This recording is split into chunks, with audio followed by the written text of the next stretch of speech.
So alright కారం చెల్లిన మహిళా రైతులను అరెస్ట్ చేసిన తరువాత సిట్యుయేషన్ ఏంటో మనం తెలుసుకుందాం. ప్రిన్సిపల్ కరెస్పాండెంట్ జ్యోతి లైవ్ లో జాయిన్ అవుతున్నారు. జ్యోతి, రైట్ నా సిట్యుయేషన్ ఏంటి, పోలీసులు ఏం చెప్తున్నారు, అలాగే గాయపడిన పోలీసుల పరిస్థితి ఏంటి?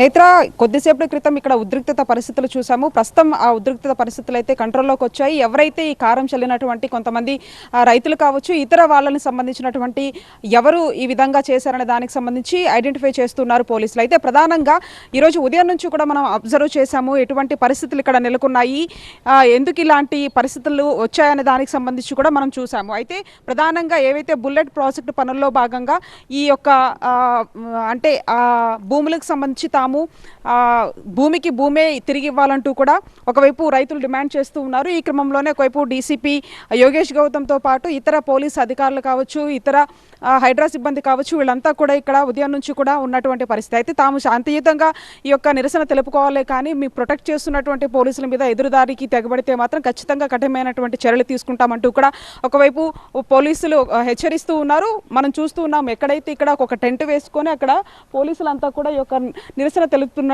ఇక్కడ ఎవరైతే రైతులంతా కూడా నిరసన తెలుపుతూ ఉన్నారు. దాంతో పాటుగా మనం ప్రస్తుతం చూస్తున్నాం, భారీగా ఒకవైపు పోలీసులు మోహరించారు. దీనికి సంబంధించి అన్ని అంటే ఏదైతే వీళ్ళు సంబంధించినటువంటి డిమాండ్స్ ఉన్నాయో ఆ డిమాండ్స్ కి సంబంధించి వాళ్ళు నెరవేర్చాలి. అప్పటి వరకు కూడా మేము ఇక్కడ నుంచి కదిలేదు లేదనేది ఒకవైపు రైతులు చెప్తూ ఉంటే, శాంతియుతంగా చేసుకోవాలి తప్ప తమ మీద ఎదురుదాడి తిరిగితే మాత్రం ఖచ్చితంగా కఠిన చర్యలు తీసుకుంటామంటూ కూడా ఒకవైపు పోలీసులు అయితే హెచ్చరిస్తూ ఉన్నారు. నేత్ర.